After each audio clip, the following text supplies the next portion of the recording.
రైతులకు రుణమాఫీ పైన మొదటి సంతకం చేస్తాను. డ్వాక్రా సంఘాల రుణాలన్నీ పూర్తిగా రద్దు చేస్తాము. మహిళల రక్షణకు ఉమెన్ ప్రొటెక్షన్ ఫోర్స్ ఏర్పాటు చేస్తాము. ఆడబిడ్డ పుట్టిన వెంటనే మహాలక్ష్మి పథకం కింద 25,000 రూపాయలు బ్యాంకు అకౌంట్లో డిపాజిట్ చేస్తాము. ఇంటింటికి ఒక ఉద్యోగం ఇవ్వలేకపోతే ఉపాధి ఉద్యోగం వచ్చేదాకా నెల 2,000 రూపాయలు నిరుద్యోగ భృతిగా ఇస్తాము. 10,000 కోట్లతో బీసీ సప్లాను,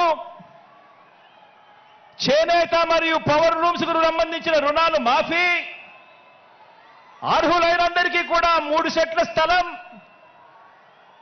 అర్హులైనందరికీ కూడా 3 సెంట్ల స్థలం, పక్కా గృహాలు మంజూరు చేస్తాము. రాష్ట్రాన్ని సింగపూర్గా మించి అభివృద్ధి చేస్తాము. ప్రతి నగరంలో హైటెక్ సిటీ నిర్మిస్తాము.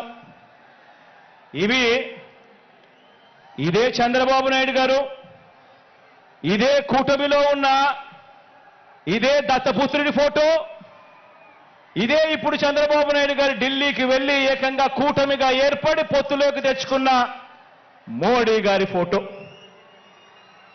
వీళ్ళు ముగ్గురు కలిసి చంద్రబాబు నాయుడు గారు సంతకం పెట్టి ఈ ప్రతి పాంఫ్లెట్ను కూడా ప్రతి ఇంటికి చంద్రబాబు నాయుడు గారు పంపించాడు. ఇందులో ఇచ్చిన హామీలు ఏవైనా కూడా అమలయ్యాయా అని అడుగుతా ఉన్నాను. ప్రత్యేక హోదా ఇచ్చారా అని అడుగుతా ఉన్నాను.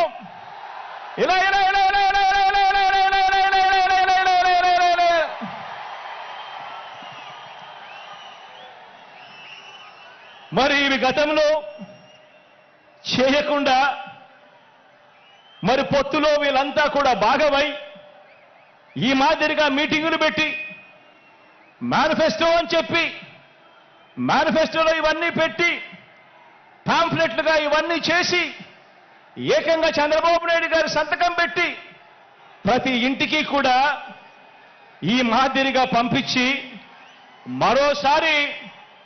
మరోసారి ఇదే డ్రామాను, ఇవే పొత్తులు, మరోసారి ఇలాంటివే ఇంతకన్నా ఎక్కువ హామీలు ఇస్తూ మరోసారి మోసం చేసేందుకు ఈ రోజు మళ్ళా చంద్రబాబు నాయుడు గారి పొత్తుల డ్రామాతో మళ్ళీ ఈ రోజు మీ అందరి ముందుకు వస్తా ఉన్నారు. ఆలోచన చేయమని అడుగుతా ఉన్నా.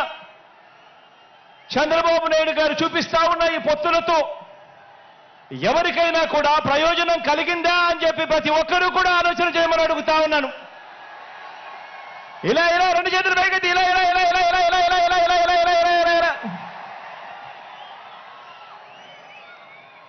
ప్రజలకు ఏ ఒక్కరూ కూడా మంచి చేయకపోగా ప్రజలకు మంచి చేసిన జగన్ను టార్గెట్ చేయడానికి మాత్రమే వీళ్ళది ఏకైక ఎజెండా ఈ రోజు కనిపిస్తా ఉంది.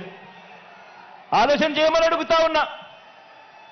చంద్రబాబు నాయుడు గారికి అధికారం ఎందుకు కావాలి అనంటే ప్రజలకు మంచి చేయడం కోసం కాదు, ఎన్నికల మేనిఫెస్టోలో చెప్పింది చేయడం కోసం కాదు. చంద్రబాబు నాయుడు గారికి అధికారం ఎందుకు కావాలి అనంటే కారణం ఆ అధికారంతో ప్రజలను దోచుకునేందుకు పంచుకునేందుకు మాత్రమే చంద్రబాబు నాయుడు గారికి అధికారం కావాలి. ఇక చంద్రబాబు నాయుడు గారి తాజా మేనిఫెస్టో వాగ్దానాల విషయానికి వస్తే ఆలోచన చేయమని అడుగుతా ఉన్నాను. గతంలో 2014లో చంద్రబాబు నాయుడు గారి మేనిఫెస్టో ఇది.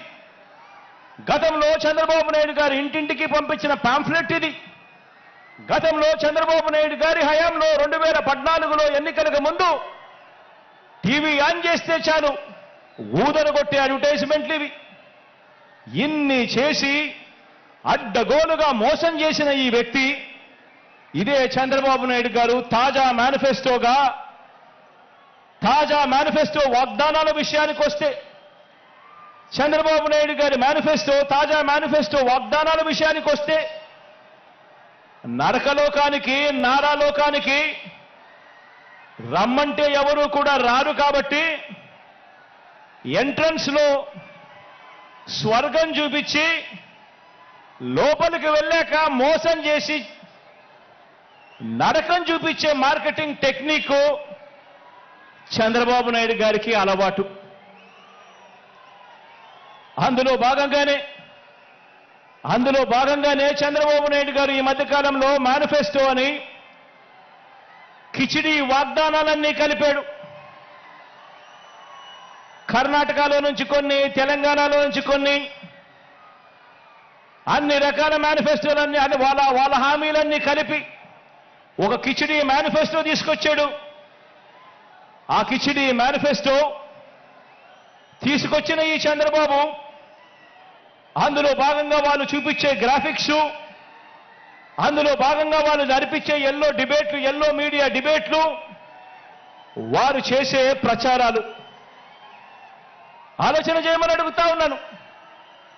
ఇదే పెద్ద మనిషి చంద్రబాబు నాయుడు గారు చేసే వాగ్దానాలకు శకుని చేతిలో పాచికలకు తేడా ఏమైనా ఉందా అని ఆలోచన చేయమని అడుగుతా ఉన్నా మిమ్మల్ని అందరినీ కూడా.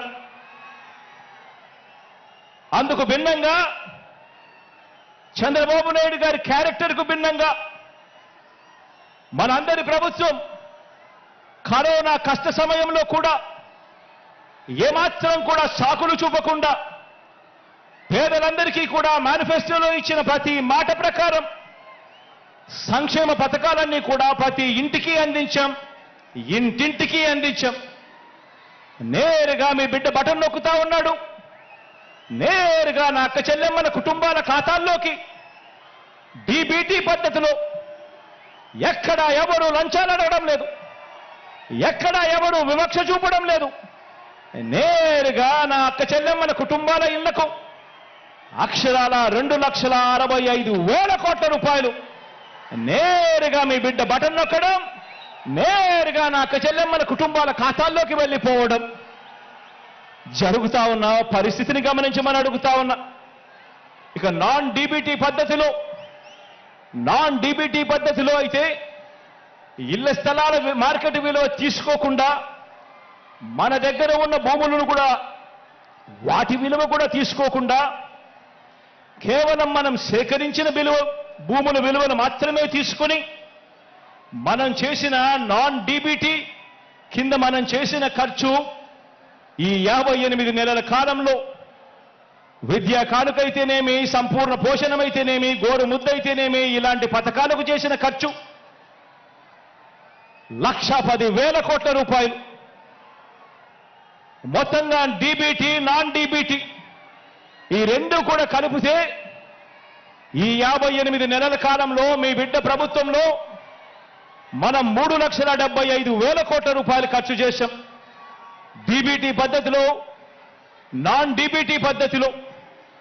అంటే ఏటా ఈ పథకాల మీద మీ బిడ్డ ప్రభుత్వంలో గతంలో ఎప్పుడూ చూడని విధంగా జరిగిన ప్రజలకిచ్చిన సొమ్ము సంవత్సరానికి 75,000 కోట్ల రూపాయలు.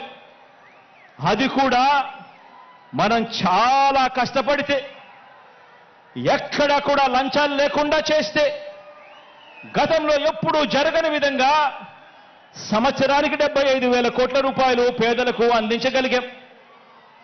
మనందరి ప్రభుత్వం చేస్తున్న సంక్షేమాన్ని, ఇంటింటి అభివృద్ధిని చూసి తట్టుకోలేక ఈర్ష్యతో రాష్ట్రం శ్రీలంక అయిపోతుంది అని చెప్పి గతంలో ఇదే ఈనాడు, గతంలో ఇదే చంద్రబాబు నాయుడు గారు ఎన్నెన్నో సందర్భాలలో కూడా వాదించడం కూడా మన కళ్ళ ఎదుటే కనిపిస్తా ఉన్న సత్యం.